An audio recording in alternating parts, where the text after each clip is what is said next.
of week 8, and we're going to look at a summary today of what we've learned over the last 7 sessions, and then do a general overall immune boosting yoga session. So your handout today will be basically referring you back to the previous handouts, but with some interesting articles, scientific studies, books, websites and things to further your learning and my learning as well, if you'd like to take that on board. So without further ado, we're going to start lying down. There is a little bit of residual background noise. I'm hoping it's not going to get any worse, it's just I've got someone in the garden and I think they're using a leaf blower. But if the worst comes to worst, I'll just shout out the window and ask them to turn it off. So let's start by lying down. And you've got your knees bent and your feet on the floor. Your arms out to the side, and you're going to close your eyes, and you're going to just settle for a moment. Allow your back to kind of snuggle down into the support of the earth. Feel the sense of grounding through your feet, but feel a sense of release in your neck, so your neck doesn't have to support the weight of your head anymore, and your spine doesn't have to support the weight of your body. The floor is doing that for you.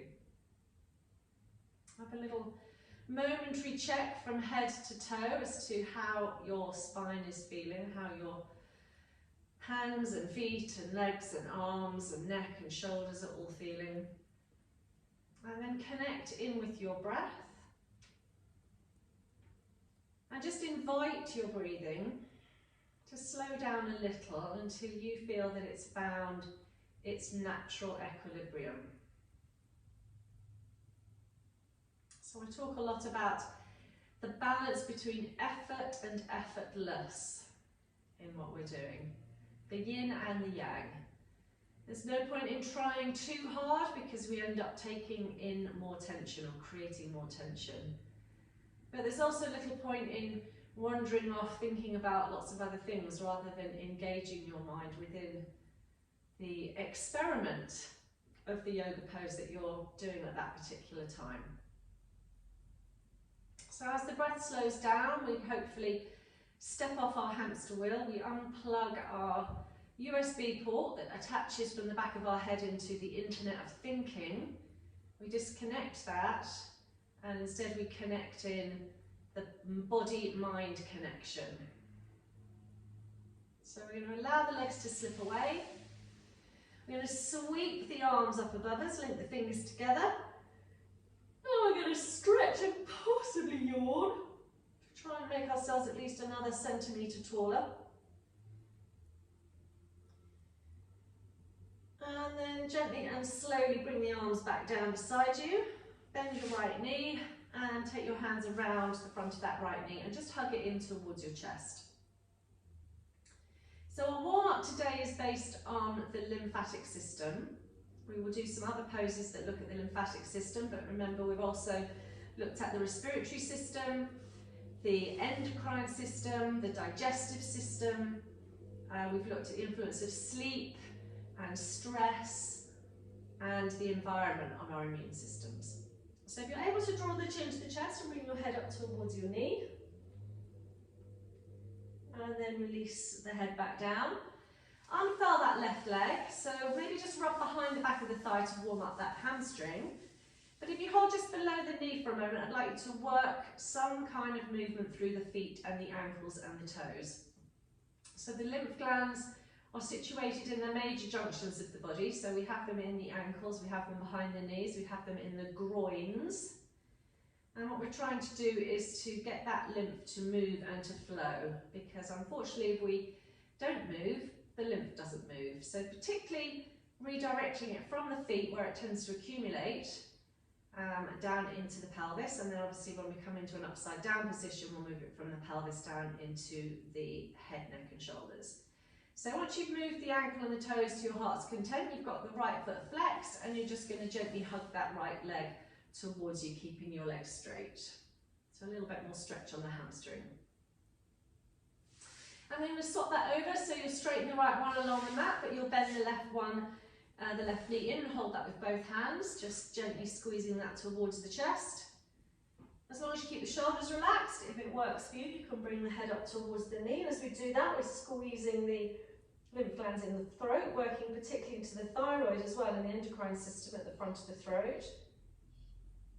And then we'll release the head back down. And we'll take the left leg and unfurl it, rubbing behind the thigh. Again, we'll circle the ankle, the toes, work the energy of the foot. And then with that left foot flex, we can just gently draw that leg towards us with a nice straight leg, stretching all the way through the hamstrings and up into the lower back. And then we'll release that and pop both feet back on the floor with the knees bent.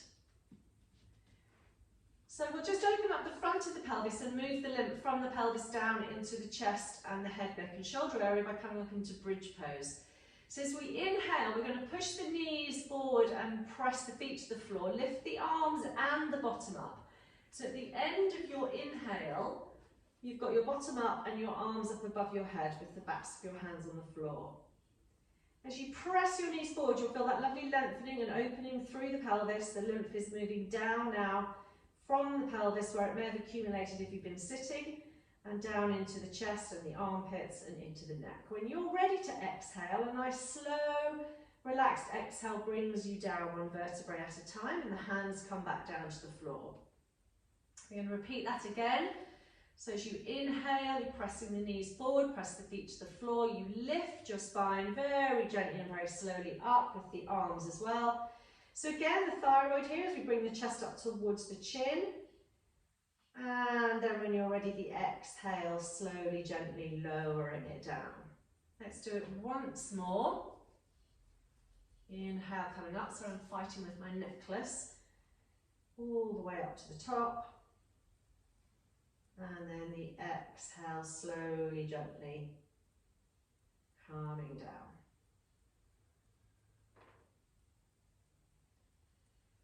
So we'll take our little hip stretch next. We do this often as a warm-up, the left ankle over the right thigh, so it's just the sort of shin end of that left foot. Option one, the left hand on the left knee. You press that left knee away towards the end of your mat. That will give you a certain level of openness in that left hip.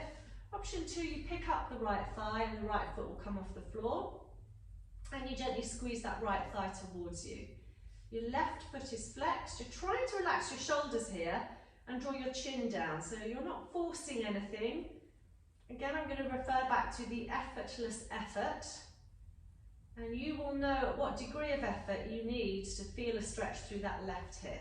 And it could be the outside of the hip, the lower back, or the inside of the hip, or into the hamstring or muscles into the thigh. And then gently and slowly, a couple more breaths, we will then release that.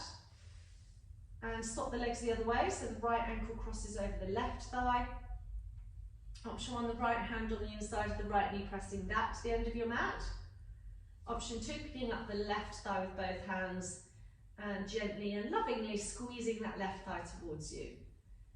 Just watch there's not too much flopping across to the right, so try and keep yourself balanced on your bottom really, without your left knee twisting in. So that left knee is gently being encouraged towards your left shoulder. Notice also if one side is tighter than the other. We know this happens really just through habits of movement, but also through, jobs that you have to do every day, or through a sport that you might play, or an injury. But for me, yoga is about just trying to find the body in a state of balance, trying to rebalance and regain homeostasis, or a state of ease rather than a state of dis-ease. So I'm going to release that one after a couple of breaths. And we're going to come to a little twist. So again, both feet on the floor with the knees bent, arms out to the side, at shoulder height, palms facing up. Feet on the floor, we're not going to actually move the feet, we're just going to roll the feet. So the feet are going to roll to the right. So you go to the outside edge of the right foot and the inside edge of the left foot, and that will allow your knees to flollop down towards the right. So it's called the windscreen wiper pose. You can see why. The head, if it's okay for your neck, is going to turn to the left. You're going to try and keep that left shoulder down and the back of the hand and the elbow. So the stretch is coming down the left side of the body. If you want to increase that stretch a little bit, remember it is only a warm-up. Take your right ankle, which is the one at the bottom of the pile, and put that on top of your left thigh. So just allowing yourself to soften here.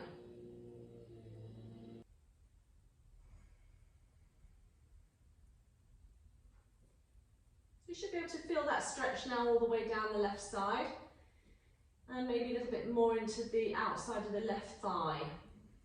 When you're ready, we'll just gently release the head back to the centre, bring the knees back to the centre. Replace the feet hip distance apart, and then we'll go to the other side. So we roll into the outside edge of the left foot, inside edge of the right foot with the knees going to the left. And if it's okay for your neck, the head is turning to the right. So again, option 1, stay here. Option 2, pick up the foot at the bottom, which is your left one. Put that on top of the right thigh, just to create a little bit more traction. And sometimes we do this with sandbags in the studio. So we might put a sandbag on the upper arms to allow those to release, the shoulders to soften, and we might put a sandbag on the top of the right thigh. And that's just if we're practicing the yin poses and we want to hold and soften a little bit longer. So twists are good for the digestive system, we know that, and also for the central nervous system, they're very calming. You might get a little tingling in your fingers, you might occasionally hear your stomach rumbling. Those are all good signs that both the central nervous system and the digestive system are working. We'll come back to the centre after the next exhalation. And then we'll hug the knees in, so a hand on each knee, and then we'll just open up the ball and socket joints by circling the knees inwards and outwards independently, so like you're stirring 2 saucepans, and then reversing the direction. So again, go back to the lymphatic system, think about the ways that you can open up the energy flow in the pelvis, particularly if you do a lot of sitting. You don't want all that lymph to pool in the pelvic region, you want to get it moving. We'll finish with a flollop from left to right, so the knees are wide, the elbows are out to the side. And they'll come back to the centre. So you have the choice either to roll onto the right hand side and come up into sitting, or to roll yourself up into sitting. Okay, so we're going to come on to hands and knees. Let's have a little think about the lymph through the spine, through the groins, through the armpits, into the elbows, into the neck. So we'll start with cat pose. Just a neutral position to start with, making sure that the fingers are spread wide and the knees are hip distance apart. Elbows are slightly softened. So feel as if you can roll through the spine. The first move is to tuck the tail under, to tuck the chin under, but to lift your middle back towards the ceiling, making an arch with your back. And the second move is to lift the tail up and take it back, or to bring the head forward and up, so you're lengthening all the time. And if you want to coordinate your breath with that, you exhale as you look down. If you want to increase the strength of the stomach muscles, you draw the navel to the spine, working to breathe diaphragmatically there. And then on the upward cat, you can look forward and up and take your head and your tail away from each other.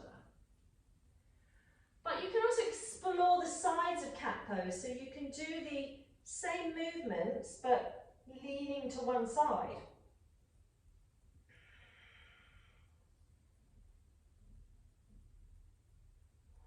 Both with an up and a down.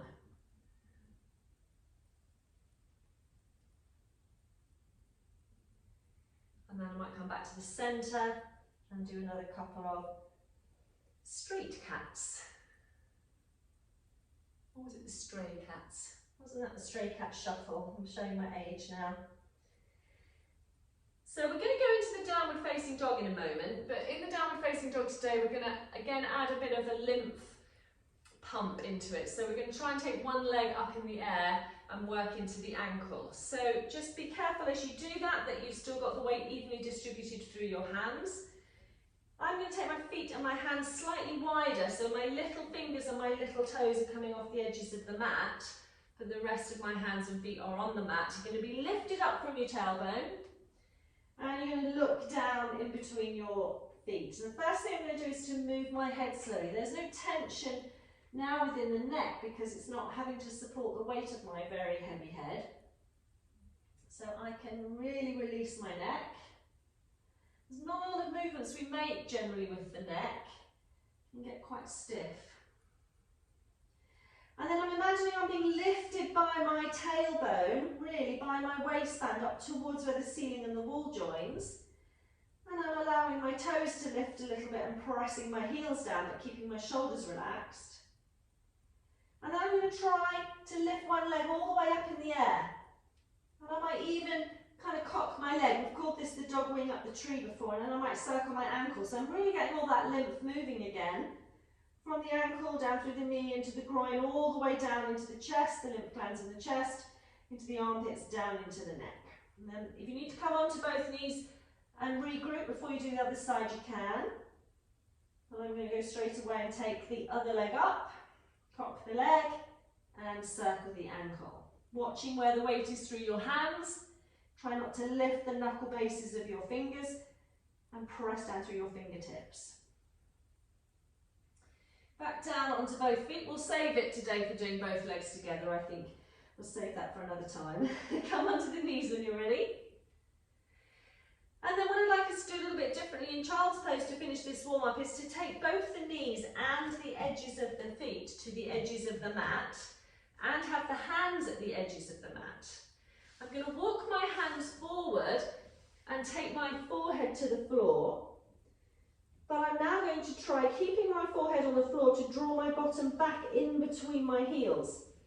And because my heels and my knees are wide, this is giving me a much bigger stretch through the pelvis, through the hips, through the inner thighs, through the outer thighs a bit as well, to be honest, and into my lower back. So I can't quite get my heels all the way down. Sorry, I can't quite get my bottom all the way down to my heels, or in between my heels, but I'm getting a pretty big stretch here. Ordinarily, I would have my knees a lot closer together. I'd have my feet either together or slightly apart, but I've gone for maximum width in this child's pose now, and it's much more interesting. I'm going to let my elbows soften to the floor. I'm just going to take another couple of breaths here. So we know child's pose is very restorative, very calming for the mind, anything that you can get your forehead on the floor. A big stretch for the back, to the front of the thighs. Just allow yourself to take another deep breath out. And then slowly and gently bring your arms towards you and come back up onto your knees and just sit for a moment. Okay, we're going to come up into standing. We're going to do a little standing sequence, which is basically a forward bend and a backward bend. So the backward bend is about opening up through the respiratory system. So we're going to stretch into the neck, we're going to open the lungs, we're going to really spread the arms wide, we're going to try and look up and backwards. And then the forward bend is restorative, calming, stretching for the back of the body. But again, we're moving the lymph, we're moving the circulation of the blood. So we'll tuck the toes underneath us, slowly bring ourselves up into standing. I'm going to pull my trousers up, and we're going to take the feet about hip distance apart, maybe slightly wider. So the only thing to watch in this is if you have low blood pressure, be very careful as you come up, okay, or low blood sugar. So the knees are slightly softened, the toes are spread. I want to feel very grounded through my feet. And I want to make sure, particularly when I go backwards, that I'm not pushing my tummy forward. I want to have what I would call my imaginary belt around the middle. So I'm drawing the pelvic floor in and the navel in. I'm going to start with my hands in a prayer position, lengthen my neck. And then when I breathe in, I'm going to take my arms outwards. I'm going to reach up and look up. And when I'm ready to breathe out, I'm going to take my arms outwards. I'm going to soften my knees and I'm going to look backwards. I'm really opening through the front of my chest. Then I'm going to breathe in, bring my arms up and reach up again. And now as I breathe out, I'm going to take my arms outwards and fold towards the floor. I don't mind where my arms end up. I'm going to take a couple of breaths here, shimmy around, move my head, relax my shoulders and my arms, get the lymph flowing down again into the head. And then when I'm ready, I'm going to inhale, take my arms out to the side and come all the way up. And exhale, bring my hands back to where I started. Okay, so we're going to do that a couple more times. We're going to get into a little flow. We know when we get into a flow, we have to shut the external world out, the external environment out. We have to focus on controlling the arms and the breath in this case. We're not controlling the legs, they're not doing very much. So the inhalation, spreading, lifting, looking up, reaching for the sun. The exhalation, softening the knees, opening the arms. The sun has moved now, it's behind me. Inhale, reaching up, looking up. Exhale, diving forward. Now I just take a few breaths here in this forward fold and I shimmy and I dangle and I allow the back of the body to stretch. The next inhale, the arms come out. I come up with a nice flat back. All the way up I look again. And the exhale, I bring my hands down to the center. This is a great little sequence to do first thing in the morning. Let's try it again. Inhale, sweeping the arms wide, reaching up for the sun, looking up. Exhale, it's moved, it's gone behind me. You can let your head go all the way back if you want. Inhale up, it's hard to do that and talk. Exhale, dive. Have a moment in that exhale. Again, you'll probably notice each time you do this, you get a little braver about going backwards, and you certainly find you fold a little further forwards towards the floor. Inhale, coming up, nice flat back, all the way up, and exhale, hands back down. Perfect, shake the legs out. We're going to come into another little vinyasa flow sequence now. We looked at this when we were doing the mind, because if we can again bring our awareness out of the external environment and into the body, we know that we can control our thinking, and that's all we need to do as humans, isn't it? So we're going to go wide on the mat. So I've just turned my mat to the camera so you can see. Again, I think these trousers need the elastic repair, so I'm going to pull them up again. I'm going to have my hands on my hips. We're going to do a little sequence of warrior two, extended warrior, and reverse warrior. So the first thing I'm going to do is turn my left toes towards the short end of my mat. Spread my toes and make sure there's a straight line between my toe and my heel. And then I'm going to turn my right heel out. At that point, I need to make sure I've got my balance. I'm going to then bend this left knee so it's directly above my ankle. I'm going to set my legs in the position I'm happy for them to stay in for now. Okay? Both of my thighs are rolling back. Both of my legs are strong. I don't want to collapse this back leg. Again, I want to just draw in a belt around the middle, and I want to sit or stand rather upright, relax my shoulders. Take my hands to the center of my chest and open my arms out, parallel with my shoulders. My shoulders are going to relax. I'm going to glance down at that left knee now, make sure it's directly above my ankle, and then I'm going to look down the middle finger of my left hand. So this is warrior two. I'm going to settle into this warrior two, and then I'm going to start to flow. The only thing that's going to flow is my upper body and my arms. My legs are going to stay the same. So on the inhale, I'm going to reach forward over that left leg. And as I exhale, I'm going to place my left hand on my left thigh or my left arm, and my right arm's coming over the top. Now as I inhale, I'm going to reach back with that right arm, and as I exhale, I'm coming back up to warrior two. Next inhale, my left arm's going to turn palm up, and that's going to go upwards. I'm going to look up at that, and as I exhale, my right hand is going down the back of my leg. Inhale again, my left arm has gone back to where it is, and exhale, my right arm has gone back to where it was. Okay, so we're going to try that again. Inhale, reaching forward with my left arm, down onto the thigh goes the forearm. Exhale, the right arm comes across, reaching for the corner of the room. Inhale, the right arm comes back. Exhale, the left arm and myself come back up again. Inhale, the left arm comes up, I look up. Exhale, the right hand goes down, I reach down. Inhale, the left arm goes back to where it started, and exhale, the right arm goes back to where it started. Let's try it again. This time I won't talk, I'll just do it with you.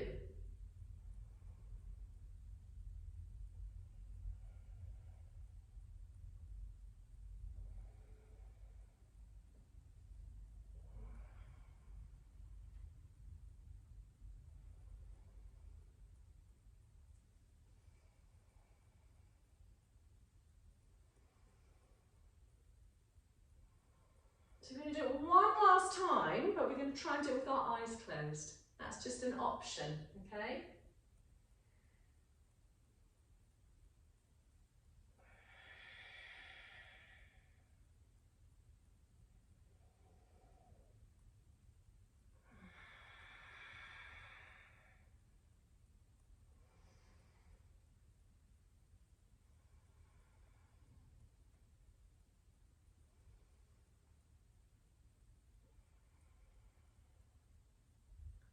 Brilliant, straighten that left leg. Feel it a little bit in that left thigh, you know it's about strengthening there. Opening the hip, turn both feet to the front. And just allow yourself to dangle forward. You can soften the knees, but again, just dangle forward. Again, think about movement of the lymph. And slowly, gently coming up. Remember, head halfway first, and then slowly the rest of the way up. So I don't know about you, but I felt that was quite challenging with my eyes closed. Got to really be aware of where your legs and arms are and your breathing. So we'll try it the other way around now. So hands on the hips. This time my right toes turn towards the other short end of the mat. My left heel turns out. I need to find my balance. I'm going to bend the right knee. It's going to be directly above my ankle, not in front of it, not behind it. Directly. I'm very fussy about the knees. Both of my thighs roll back. Both of my legs are strong and set. I've not collapsed the back one. My body weight is in the center for Warrior Two. I'm using the core muscles. I'm extending up with my head, out with my arms, down with my shoulders. Okay? Looking down the middle finger of my right arm now. So my in breath, I reach forward with the right arm and down onto the thigh. My exhale, I reach over with the left arm. Extended warrior. My inhale, the left arm comes back. My exhale, the right arm comes back. I'm in Warrior Two. Inhale, my right arm turns and goes up, and I follow that. Exhale, my left arm goes down. Try not to straighten the front leg as you do that. Inhale, my right arm goes back to where it started, and exhale, my left arm comes back up. Again, inhale. I go forward over the right leg and rest my forearm on the thigh. Exhale, my left arm comes over. Inhale, my left arm goes back. Exhale, my right arm comes up. Inhale, my right palm turns and lifts and I look up. Exhale, my left arm goes down the back. Inhale, my right arm goes back to the start. Exhale, my left arm goes back to the start. Let's do it once more without me talking.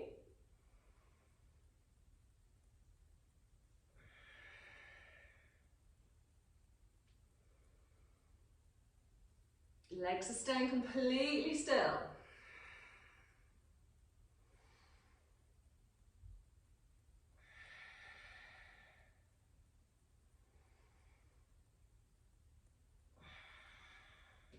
Okay, let's try it once more with the option to close the eyes.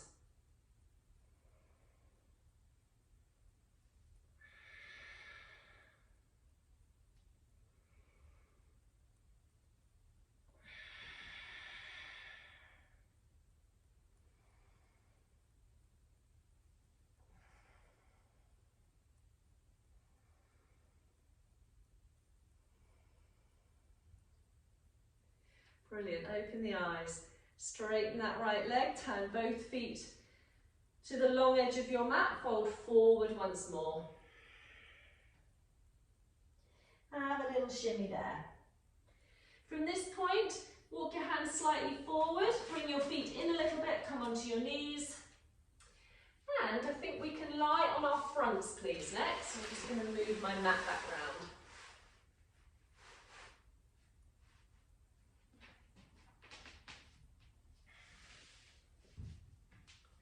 Right, I'm just going to have a drink of water.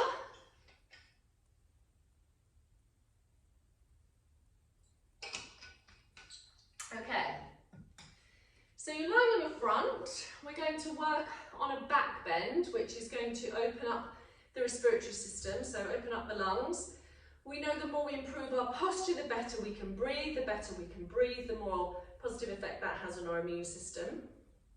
But we're also going to stretch into the lymph glands and open up the thymus gland, which is both part of the lymphatic system and the endocrine system at the front of the chest here, and hopefully stretch into the thyroid as well. You will feel this working the adrenals into the kidneys as well. So it's called the bow pose. I want you to think about the bow that you would tie on a Christmas present. We need to modify this occasionally, so if you find you need a strap for this, you can get yourself a strap and practice it, but at least we can try for today and see how we get on. You might want a little blanket underneath your pelvis, but on your front, the first thing you'll do is what we call the half bow pose. So the left arm's turning in front. I'm going to try and reach back and find the right foot. And then I can lift the chest a little bit with my arm on the floor, and I can very gently try and press that right foot into my hand and lift my knee. Now I would say my knees come off about 0.5 millimetre, and I can feel a really interesting stretch through my right thigh. So if you're not able to reach that right thigh, A, you need to put a pair of flares on and grab the back of your trousers, or B, you just need to get a strap or a dressing gown cord or something and use that. And it's not the length of your arms, it's how much you can open your shoulders and how much you can get a little stretch and release through that right thigh. So this is what we call half bow.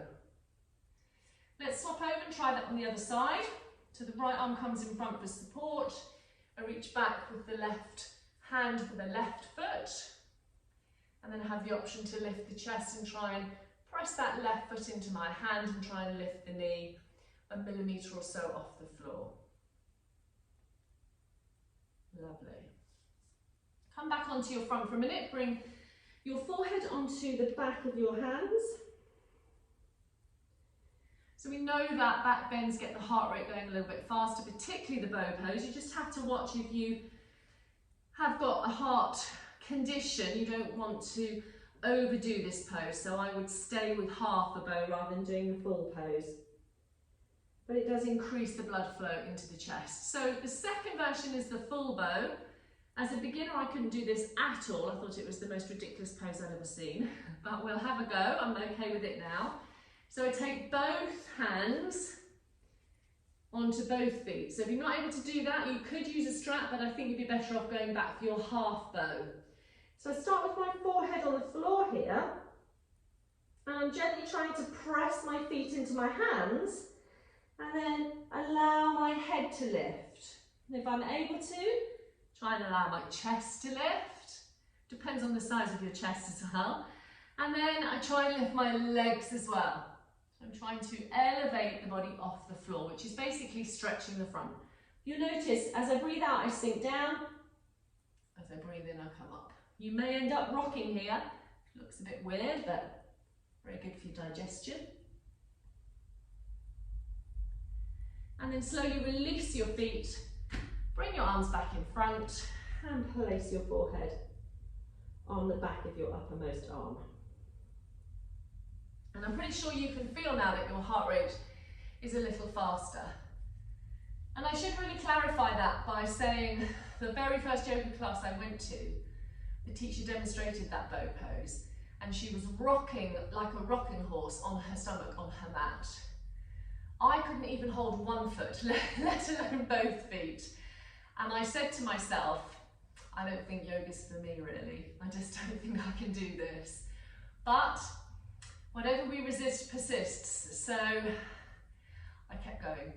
And I find this pose is still challenging, but it's a lot better than it was in terms of feeling a lot more open. So as a counter pose, we need to just press onto the hands, come back onto the knees, Take a child's pose, but this time bring your hands around behind you, with the backs of the hands on the floor. You can rest your forehead on the floor or on a cushion, but the idea is you eventually, with your forehead on the floor, will bring your bottom slowly, slowly, slowly down towards your heels. So if you could just stay in this child's pose for a few breaths.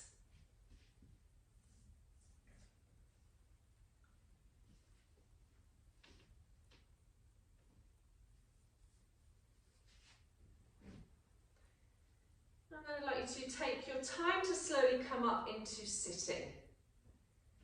So we're going to do the pigeon pose, which I think is everybody's favourite pose. Certainly not one of my favourites when I was a beginner.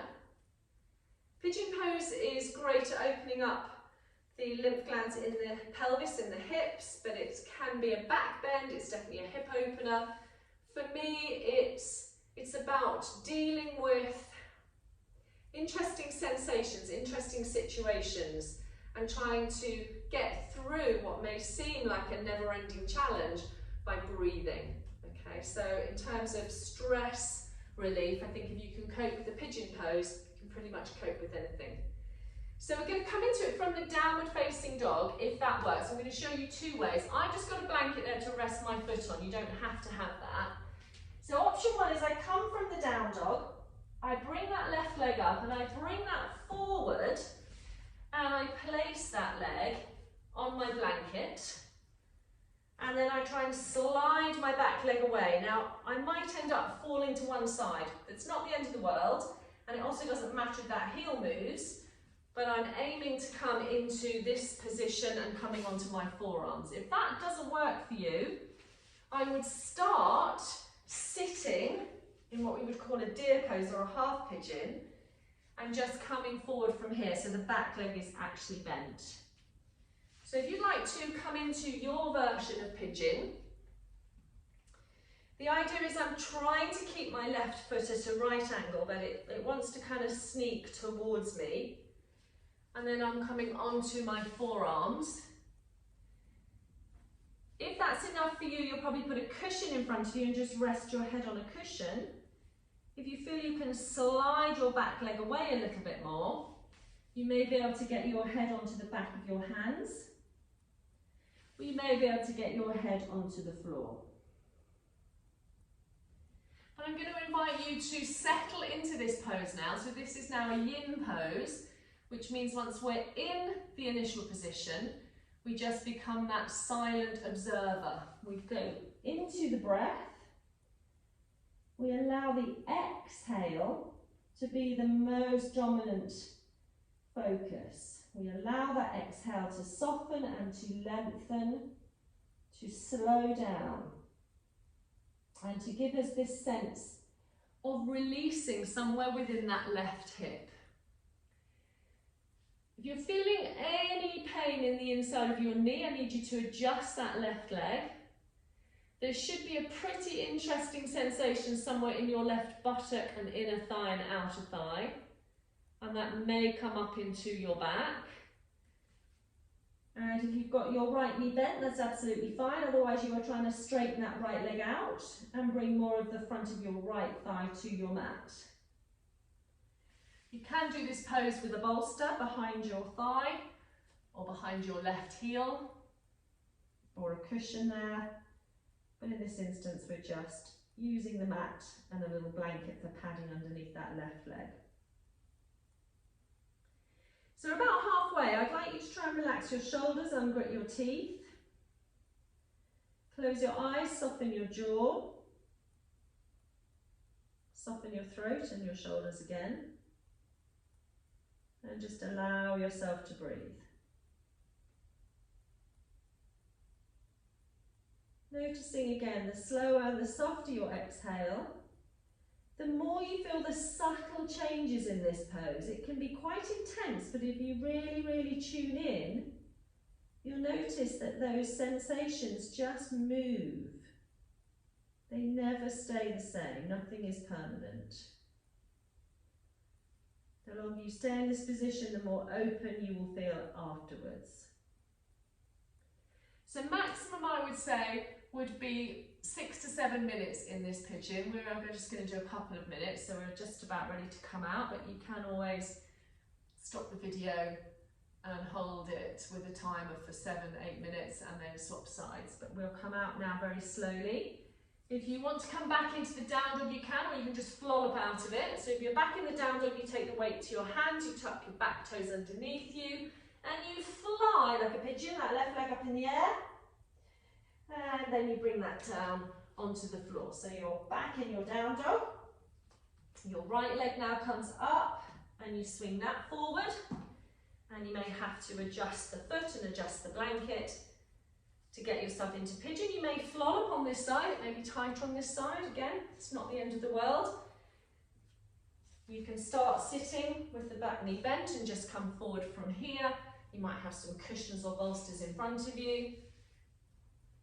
But it takes a moment or two, doesn't it, to kind of faff around in your pigeon. I know if I let go of this heel now, it's going to come back a little bit because the right side's slightly tighter, but I'm aware of that. No pain through the knee. You have to watch your knee in these hip opening poses. There is a really interesting relationship between tight hips and then what happens into the knee joint. So spend a moment settling, softening, releasing, and then connecting in with your breath. And if one side is significantly more interesting than the other, that is giving you a message. And that message is, you're a bit wonky and you need to work out why that is. As I said, it could be an injury, in which case it's more of a challenge to get back to what it was, but it could just be habits of movement. It could be your job, it could be a sport that you do, an extreme gardening habit like mine. Many things will cause us to use one side of the body more than the other. Could just be the way you pick things up and carry them. So again, having a little shift around here, resettling, and now really connecting in with my exhale. I can soften everything in the upper body. It's going to give me a good chance to soften things in the lower body, even as much as making sure I'm not clenching my fists. My fingers are soft, my elbows, my shoulders, my jaw, my throat, my neck. And my exhalation.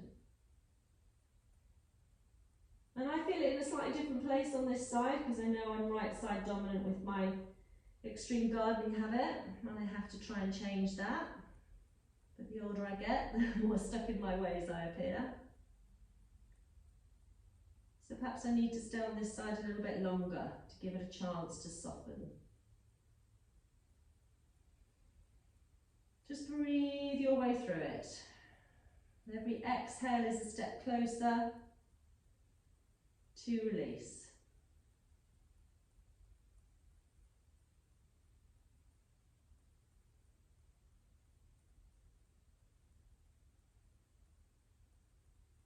Okay, we're going to slowly, gently come up. You can just flollop off to the right, or you can come into the last down dog. Tuck the back toes underneath you.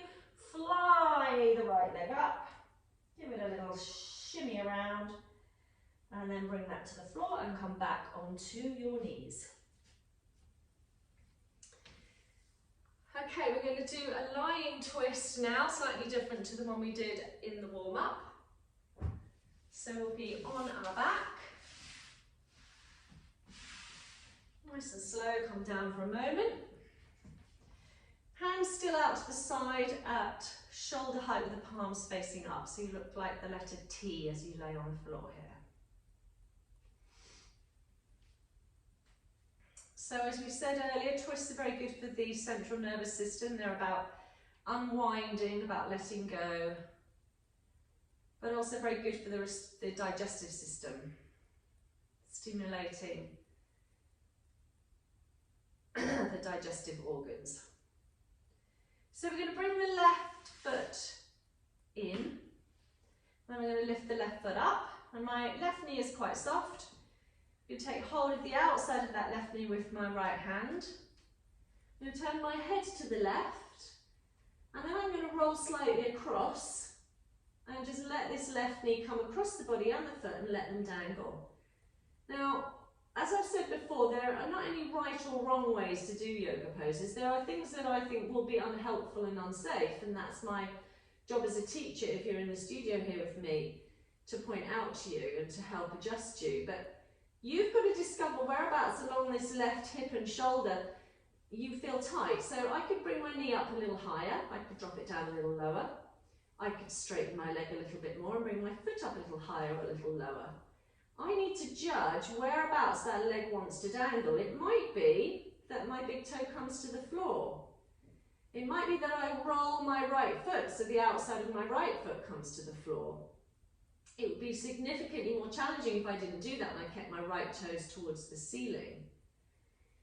And again, where do I want my head to look? To the left, to the ceiling, or to the right? What's going to be the most interesting position for me? I need to keep that left shoulder down. Again, if you were in the studio, I'd probably put a sandbag on that shoulder. And I may put a sandbag on that left thigh. But the weight of your hand is sufficient, or just gravity. So for some people, that left big toe will come to the floor very easily. For others, it will not. It will take a while. And for some people, the left inner knee will come to the floor very easily. And for others, and myself included, it will take quite a long while. So what I find fascinating is the poses that we find very challenging, very interesting, that our mind says, oh, I can't do this one, I don't want to do this one, I hate this one. Those are the poses that your body is kind of secretly, silently crying out, going, help me, I really need this pose, I really need to soften and release here, or I really need to strengthen here. So sometimes it's the things that we avoid that are going to be of the greatest benefit to us. So a few more breaths here. Again, you can stop the video a maximum of 7 or 8 minutes in this pose if you were doing it yin style. It's all about letting go. There's nowhere to go. It's about letting go. What can you soften? What can you release? What can you feel is changing as you spend a little bit longer in this pose? Can you feel it in the left hand and elbow through into the shoulder, across the chest to the center, the breastbone, down the intercostal muscles, into the lower back, across the thigh, buttocks, inner thigh, outer thigh, hamstring. So many different areas all connected together. Let's go for 3 more breaths. Very occasionally you get a little click in your spine in this kind of pose. That's a good sign. Again, you've realigned and readjusted.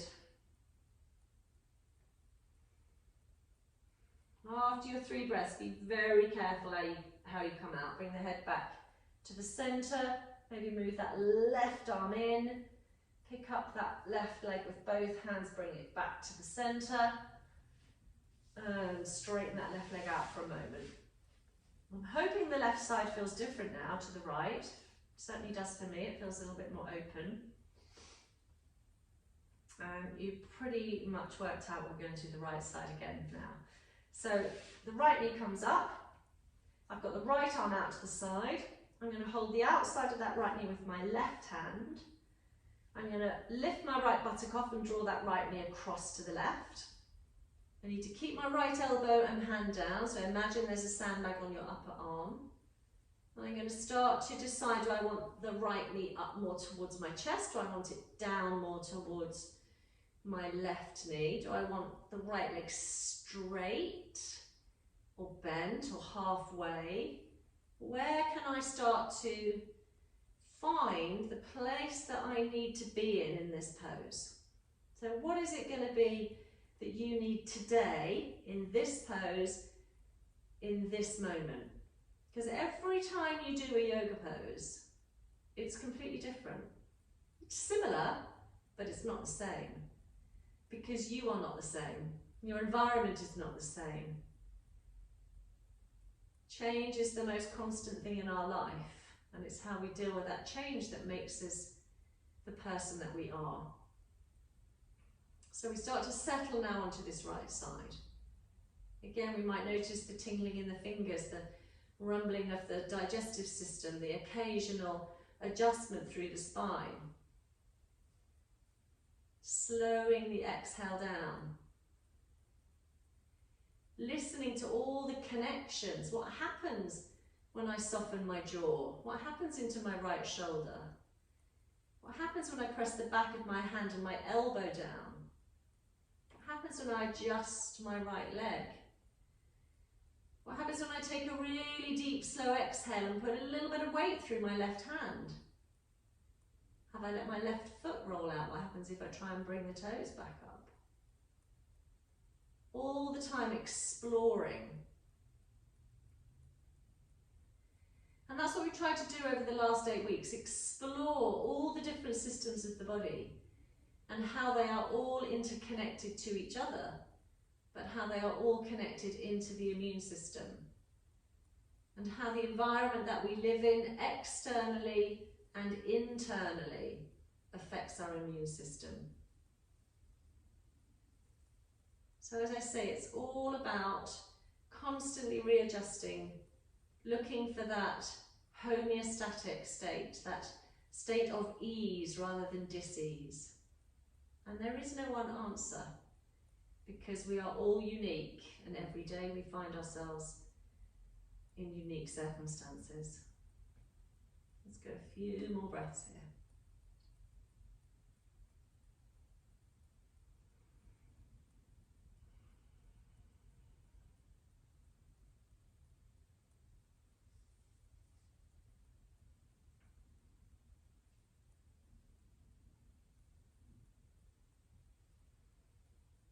Okay, slowly, slowly head back to the centre, bring the right arm in, pick up that right thigh, draw it back, and then just allow both legs straight for a moment. Arms down beside you, palms facing down.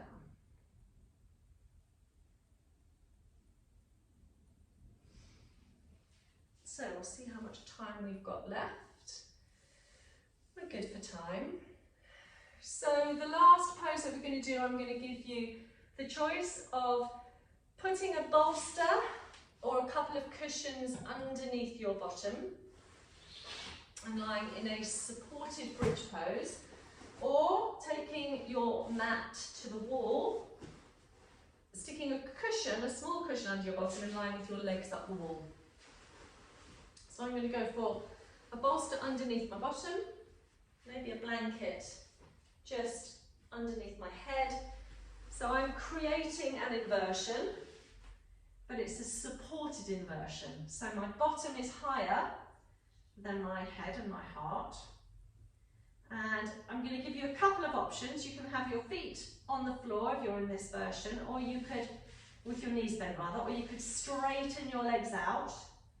You can have your arms out to the side at shoulder height with the palms up, or you can draw your arms up above your head with your palms up. And the same thing occurs if you've got your legs up against the wall. You can have your arms out to the side or up above you. And if your hamstrings are tight with your legs up the wall, you might have to have a little softness behind the knees. But your bottom, even if you're up the wall, needs to be very slightly higher than your head. Not much, even just a centimetre with a small cushion. So if you're over the bolster like me, you've got the chest up towards the chin, so we're stimulating the thyroid. We've got the arms up above the head, we're opening all the lymph glands in the arms. We've got the chest open, because we're in a back bend. We've got the pelvis open, the front of the pelvis open, as we've got the bottom on the bolster. And we have created the movement of lymph, certainly from the pelvis down into the head, neck and shoulders. If we wanted to add the legs in, we'd literally bend the knees and allow the legs to come across the body in front of your face. I've still got my bottom on the bolster, but I've got my legs kind of dangling. So it's like a supported plough position. And I've got my knees soft. I've still got the bolster connected in with the back of my body, but I've just got my legs all the way up in the air. So we've got a few moments in your chosen position here. Just allow the body to breathe and allow your mind to start to come back into the body if it had just wandered off somewhere else.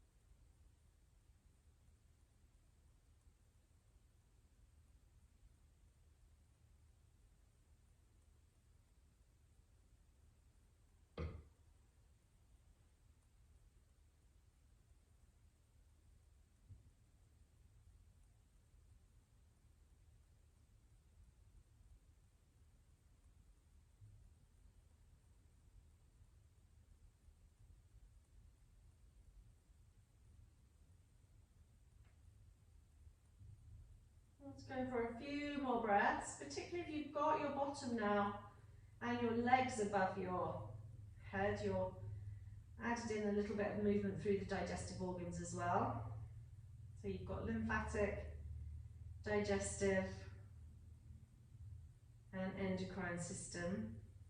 And then when you slowly now bring your feet back to the floor, you've got an openness through the chest, so respiratory system as well. When you're ready, bring the arms down, lift your bottom up and slide the cushion or bolster forward so it's now underneath your knees. And just rest with your arms down beside you with your palms facing up. If you just want to realign your neck after that last pose, just pick up your head in your hands and just draw your chin to your chest and lengthen the back of your neck. And then slowly and lovingly place your head back on the mat so your neck's nice and straight and long. And again, bring your arms down beside you with your palms facing up. If you have an eye pillow and you want to pop that on, or cover yourself with a blanket, but we're just going to finish now with a little bit of breathing. So we understand that the breath is intrinsically linked to all aspects of our body, all the physicality of the body, but also to what goes on in the mind.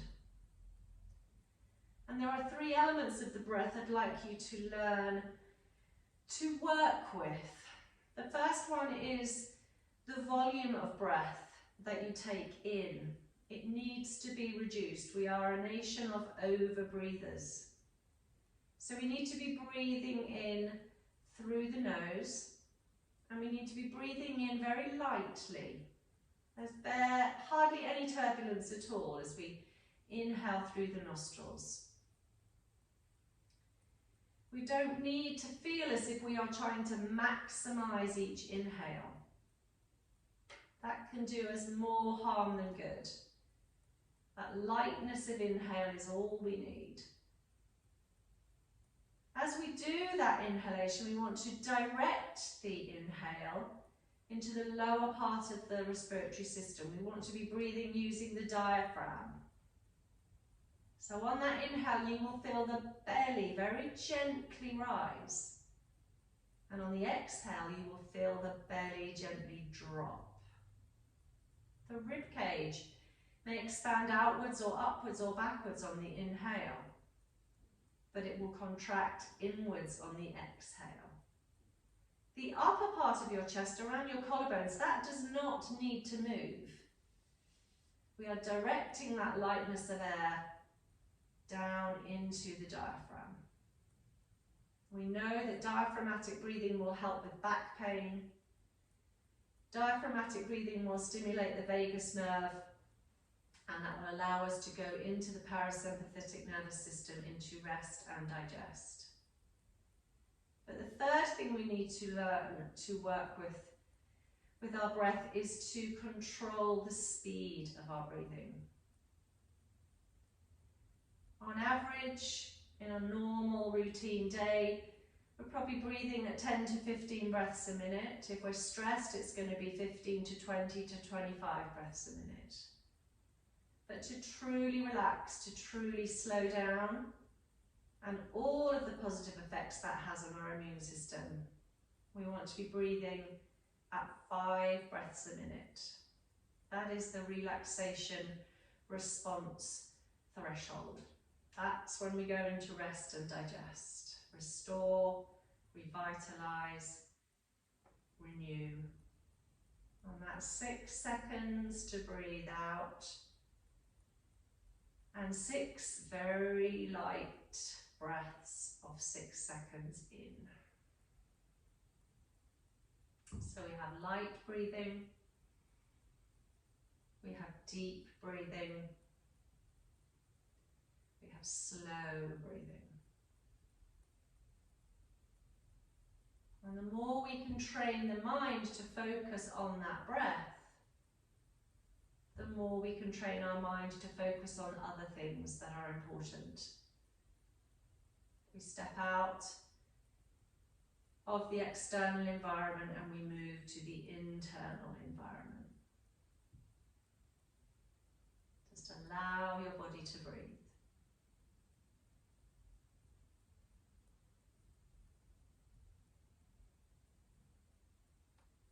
Effort, but effortless.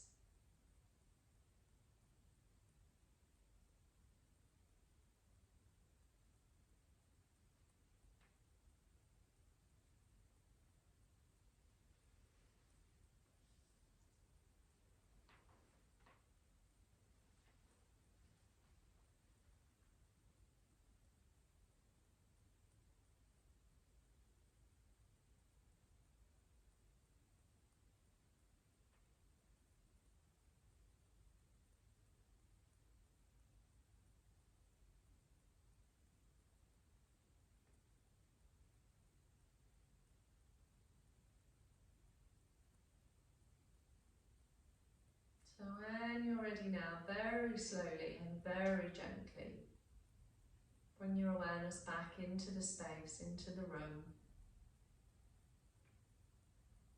Bring your awareness back into the physicality of your body, just with a little wriggle maybe of the fingers and of the toes.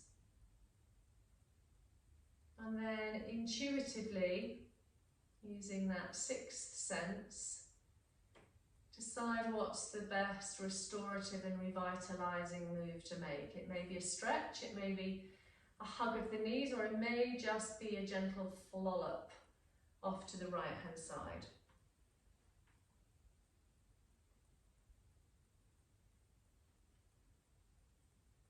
And take your time to come up into sitting. So the immune system is still very much under study, and it will be for many years to come, to look at its effects, to look how it works, to understand it even more, to try and work out how we can keep our bodies in this state of homeostasis or ease instead of dis-ease. But we know so far that the respiratory system, the lymphatic system, the digestive system, and the endocrine system are all linked in to how our immune system functions. We know sleep affects the functioning of our immune system. We know the state of our mind, how stressed or anxious we are, affects the state of our immune system. And we know that the environment, both external and internal, the relationships we have with people, that all affects our immune system. But the good news is the more we learn, the better we will be able to help ourselves find this state of homeostasis.